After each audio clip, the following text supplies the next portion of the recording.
오늘의 분석은 정말 좀 흥미로운, 아니 솔직히 말하면 좀 헷갈리는 질문으로 시작해 보려고 합니다. 한 기업이 역대급 매출에 이익까지 발표하고 심지어 미래 전망도 더 좋게 말했는데 바로 그날 주가가 뚝 떨어졌다면 이걸 어떻게 받아들여야 할까요? 그렇죠.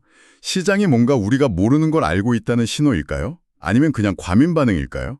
바로 이런 알쏭달쏭한 신호를 보낸 기업 하우멧 에어로스페이스, 티커 HWM에 대해 오늘 제대로 파고들어 보겠습니다. 네, 오늘 여러분이 보내주신 자료들을 보니까 정말 양쪽의 이야기가 너무 팽팽하더라고요. 한쪽에서는 이보다 더 완벽할 수 없다, 막 이런 찬사가 쏟아지고 다른 한쪽에선 뭔가 좀 이상한 냄새가 난다, 이런 경고음이 들려오고 있습니다. 맞습니다. 그래서 오늘의 목표는 명확합니다. 하우멧의 최신 실적, 그리고 바로 어제 시장을 깜짝 놀라게 한 대규모 인수 소식부터 시작해서요. 이 기업을 둘러싼 극과 극의 두 가지 이야기, 즉 모든 것이 완벽해 보이는 사업 대 의심스러운 내부자들의 움직임이라는 이 상반된 관점을 모두 파헤쳐 보겠습니다. 이 복잡한 퍼즐을 맞춰서 여러분이 가장 핵심적인 통찰을 얻어가실 수 있도록 도와드릴게요. 좋습니다. 그럼 한번 제대로 파헤쳐보죠. 우선 좋은 소식부터 시작해볼까요? 하우멧의 2025년 3분기 실적, 이건 뭐 거의 흠잡을 데가 없던데요? 흠잡을 데가 없는 수준이 아니라 시장의 기대를 완전히 압도하는 어닝 서프라이즈였죠. 숫자를 보면 매출은 작년 같은 기간보다 14% 늘었고 주당 순이익, EPS는 무려 34%나 폭증했습니다. 34%요? 네, 월스트리트 분석가들이 예상했던 최고치마저 그냥 가뿐히 뛰어넘은 겁니다. 와, 34% 성장이라니 정말 엄청나네요. 이 성장의 가장 큰 동력은 역시 항공우주 산업의 부활이겠죠? 팬데믹 끝나고 정말 다들 미친 듯이 여행을 다니기 시작했으니까요. 바로 그겁니다. 항공여행 수요가 폭발하면서 항공사들은 비행기를 최대한 많이 그리고 오랫동안 띄워야 하는 상황이거든요. 하우멧은 바로 그 비행기의 심장, 제트 엔진의 핵심 부품을 만드는 회사입니다. 특히 엔진에서 가장 뜨겁고 가장 높은 압력을 견뎌야 해서 주기적으로 교체해야만 하는 터빈 블레이드 같은 거요. 이런 고부가 가치 부품의 절대 강자죠. 그러니까 비행기가 더 많이 날수록 하우멧의 부품은 더 빨리 닳고 그래서 교체 수요는 더 늘어나는 그런 구조인 거군요. 정확합니다. 그래서 이번 실적에서 가장 주목해야 할 숫자가 바로 애프터마켓, 즉 항공기 유지보수용 부품 매출이 31%나 급증했다는 점이에요. 31%나? 이건 마치 면도기 회사, 보잉이나 에어버스가 비행기를 팔면 하우멧이 거기에 맞는 면도날, 즉 엔진 부품을 계속해서 파는 것과 같아요. 아하. 그러니까 이건 진짜 캐시카우 사업인 거죠. 새 비행기 한 대 파는 것도 좋지만 진짜 돈은 이미 날아다니는 수천 대 비행기에서 면도날 팔듯이 계속해서 나오는 거예요. 사실상 항공사들이 하우멧에 구독료를 내는 거나 마찬가지인 셈이죠. 와, 항공사들이 내는 구독료라니 비유가 귀에 쏙쏙 들어오네요. 그런데 제가 자료를 보면서 정말 놀랐던 부분은 따로 있었어요. 하우멧의 성장 스토리가 단순히 비행기에서 끝나지 않는다는 점이었거든요. 갑자기 인공지능, AI 이야기가 왜 나오나 했어요. 여기가 바로 이 기업의 투자 스토리를 완전히 바꿔놓는 지점입니다. 투자자들이 하우멧을 단순한 항공 부품주가 아니라 갑자기 가장 뜨거운 AI 인프라의 숨은 수혜주로 보기 시작한 거죠. 잠시만요. 항공기 앵찬 부품이랑 AI가 대체 무슨 상관이죠? 너무 뜬금없는 연결 아닌가요? 전혀 그렇지 않습니다. 한번 생각해보세요. AI를 구동하려면 엔비디아 TV 빽빽하게 들어찬 거대한 데이터 센터가 필요하죠. 네, 그렇죠. 이 데이터 센터는 상상 초월하는 양의 전기를 그것도 1초도 끊기지 않고 안정적으로 빨아들입니다. 기존의 낡은 전력망으로는 도저히 감당이 안 되는 수준이에요. 그래서 데이터 센터 옆에 자체 발전소를 짓는다는 뉴스를 본 것 같기도 해요. 바로 그겁니다. 데이터 센터들이 자체적으로 설치하는 발전기가 바로 산업용 가스터빈, IGT인데요. 그런데 이 가스터빈을 만드는 기술이 사실상 제트 엔진 기술과 거의 똑같습니다. 고온, 고압을 견디는 첨단 소재와 정밀 가공 기술이 필요하거든요. 그렇군요. 하우멧자 입장에서는 자신들이 가장 잘하는 기술을 그대로 적용할 수 있는 새로운 거대 시장이 열린 셈이죠. 엔비디아 칩을 돌리려면 결국 하우멧의 터빈 기술이 필요하다. 이런 식으로 이야기가 확장되는 겁니다. 와, 이건 정말 생각지도 못한 연결고리네요. 그럼 실제로 이쪽 사업도 잘 되고 있나요? 그럼요. 이번 3분기 RGT 부문 매출이 23%나 증가했습니다. 이게 왜 중요하냐면 하우멧이 항공산업이라는 하나의 사이클에만 의존하지 않고 AI 인프라 구축이라는 전혀 다른 거대 성장 동력을 장착했다는 뜻이기 때문입니다. 아, 만약 항공 경기가 주춤하더라도 데이터 센터 수요가 강력하게 받쳐줄 수 있는 아주 이상적인 사업 포트폴리오를 갖추게 된 거죠. 알겠습니다. 핵심 사업인 항공우주도 잘 나가고 AI라는 새로운 날개까지 달았는데 여기서 끝이 아니었죠. 바로 어제 결정적인 한 방을 터뜨렸습니다. 네, 바로 어제였습니다. 하우메시 약 18억 달러, 우리 돈으로 약 2조 원이 넘는 현금을 투입해서 컨솔리데이티드 에어로스페이스 매뉴팩처링이라는 회사를 인수한다고 발표했는데요. 이름이 기네요. 네, 좀 길죠? 앞으로는 편의상 캠이라고 부르겠습니다. 캠? 어떤 회사길래 2조 원이나 주고 인수한 건가요? 이 캠이라는 회사는 항공기용 특수 잠금 장치, 즉 패스너 사업의 숨은 강자입니다. 패스너라고 하면 그냥 나사나 볼트 정도로 생각하기 쉽지만 항공기용 패스너는 수만 피트 상공의 극한 온도와 압력을 견뎌야 하는 초정밀 부품이에요. 비행기 한 대에 수십만 개가 들어갑니다. 수십만 개요? 네, 하우멧은 원래 이 분야의 강자였는데 캠 인수를 통해 거의 독과점적인 지위를 확보하게 된 겁니다. 그러니까 보잉이나 에어버스 같은 항공기 제조사 입장에선 이제 하우멧 없이는 비행기를 만들기 더 어려워졌다는 뜻이네요. 훨씬 더 어려워졌죠. 이제 하우멧의 영향력은 막강해졌습니다. 이건 단순히 시장 점유율을 높이는 차원을 넘어서 항공기 공급망 전체에 대한 지배력을 완전히 굳히기 위한 승부수라고 볼 수 있습니다. 와, 들어보면 볼수록 완벽한데요.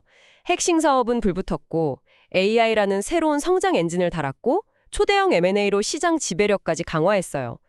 그런데 이 모든 좋은 소식에도 불구하고 왜 주가는 실적 발표 후에 빠졌는지 그게 가장 큰 미스테리입니다. 시장이 뭔가 우리가 놓치고 있는 걸 보고 있는 걸까요? 바로 그 지점입니다.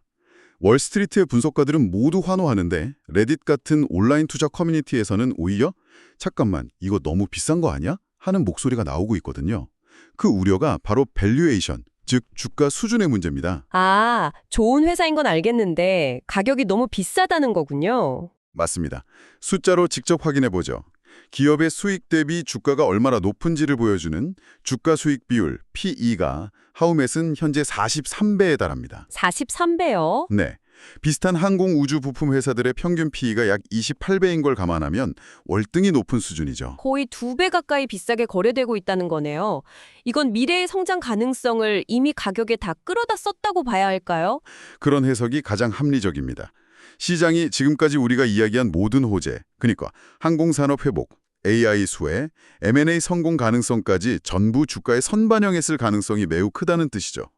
좋은 기업인 것은 분명하지만 지금 이 가격에 사도 좋은 주식인지는 전혀 다른 문제라는 겁니다. 알겠습니다. 밸류에이션 부담이 첫 번째 경고 신호군요. 하지만 더 찜찜이 신호가 있다고요. 네, 더 흥미로우면서도 어쩌면 더 직접적인 신호는 바로 내부자들의 움직임입니다. 돈의 흐름을 쫓아가 봐야죠. 회사의 미래가 이렇게 밝아 보이는데 정작 그 회사를 가장 잘하는 사람들은 과연 어떻게 움직이고 있을까요? 설마 주식을 팔고 있다거나 그런 건 아니겠죠? 안타깝게도 그렇습니다. 최근 6개월간의 내부자 거래 내역을 보면 하우멧의 임원들은 단 한 주도 자기 회사 주식을 사지 않았습니다. 반면에 총 5차례에 걸쳐 대량으로 주식을 매도했습니다. 잠시만요. 그건 앞뒤가 맞지 않는데요. 컨퍼런스 콜에서는 사업이 그 어느 때보다 좋다고 자신감을 내비친 CEO가 뒤에서는 자기 주식을 대량으로 팔고 있었다는 거잖아요. 맞습니다. 심지어 CEO인 존 플랜트 회장 한 사람이 판 주식만 해도 무려 1억 2,500만 달러, 우리 돈으로 약 1,500억 원어치가 넘습니다. 1,500억 원이요. 이건 투자자들한테 내가 말하는 건 믿지 마 라고 보내는 신호 아닌가요? 아무리 개인적인 세금 문제나 자금 계획이 있다 해도 액수가 너무 커서 변명이 안 될 것 같은데요? 정확한 지적입니다. 물론 내부자 매도가 무조건 재앙의 신호는 아닙니다. 미리 짜인 계획에 따라 기계적으로 파는 경우도 있죠.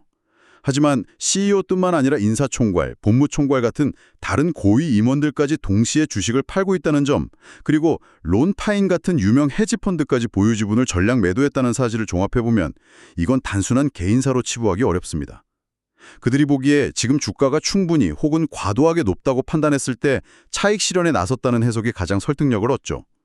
투자자로서 절대 무시할 수 없는 신호입니다. 회사는 역대급 실적이라고 발표하는데 정작 그 회사를 가장 잘 아는 사람들은 조용히 빠져나가고 있다니 이건 정말 혼란스러운 신호네요.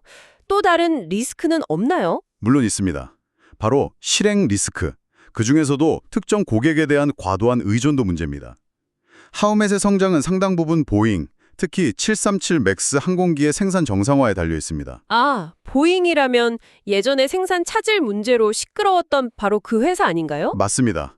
보잉은 과거 품질 및 생산 관리 문제로 여러 번 시장의 신뢰를 잃은 전적이 있죠. 하우멧이 아무리 완벽한 부품을 만들어도 가장 큰 고객인 보잉이 비행기를 제때 만들지 못하면 하우멧의 매출도 타격을 입을 수밖에 없는 구조입니다. 변덕스러운 파트너에게 성공의 상당 부분을 의지하고 있는 셈이죠. 모든 사업이 다 잘 나가는 것도 아니라고 들었습니다.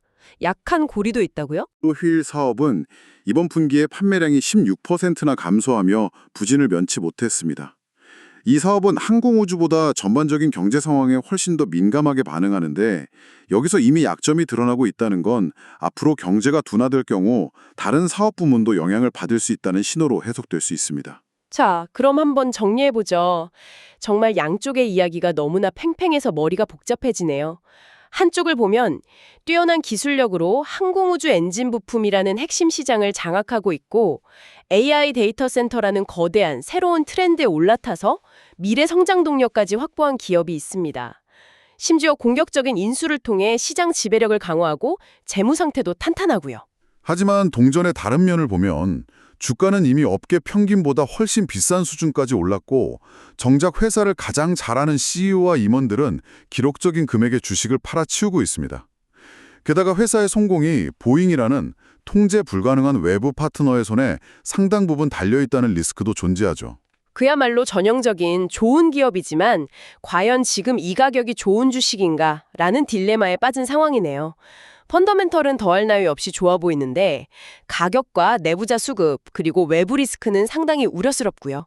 결국 이 기업에 대한 최종 판단은 이 방송을 듣고 계신 여러분의 투자 기간과 위험 감수 능력에 따라 달라질 겁니다. 항공산업의 장기적인 회복과 AI가 이끄는 새로운 에너지 수요라는 거대한 스토리를 믿고 현재의 높은 밸류에이션과 보잉이라는 파트너의 변동성을 감수하시겠습니까? 아니면 CEO의 1,500억 원어치 주식 매도와 같은 명확한 위험 신호를 보고 시장의 흥분을 가라앉히고 더 좋은 진입 시점을 줄 때까지 기다리시겠습니까? 이 질문에 대한 여러분의 답이 바로 여러분만의 투자 전략이 될 겁니다. 하우멧 에어로스페이스는 의심할 여지 없이 항공과 AI 인프라라는 두 개의 거대한 글로벌 트렌드의 교차점에 서 있는 기술 리더입니다.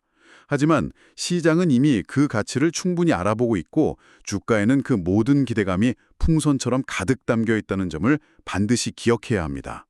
오늘의 분석을 마무리하며 이런 질문을 하나 던져보고 싶습니다. 저희가 살펴본 사료 중에 CEO가 직접 언급한 디지털 스레드라는 개념이 있었어요. 이게 하우멧의 굉장히 중요한 미래 전략이라고 하더군요.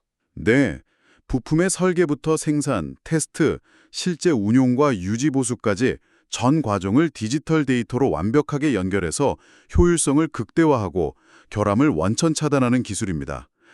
AI를 활용한 스마트 팩토리의 최종 진화형이라고 볼 수 있죠. 하우멧은 여기에 막대한 투자를 하고 있습니다. 만약 이 디지털 스레드 기술이 미래 항공우주 산업의 새로운 표진이 된다면 이런 엄청난 투자를 감당할 여력이 없는 소규모 부품 공급업체들은 어떻게 될까요? 좋은 질문입니다. 미래의 항공우주 공급망이 하우멧처럼 기술력과 자본력을 모두 갖춘 소수의 초효율적인 거대 기업에 의해 완전히 재편되고 사실상 독점되는 세상이 온다면 과연 항공산업 전체에는 어떤 의미가 될까요?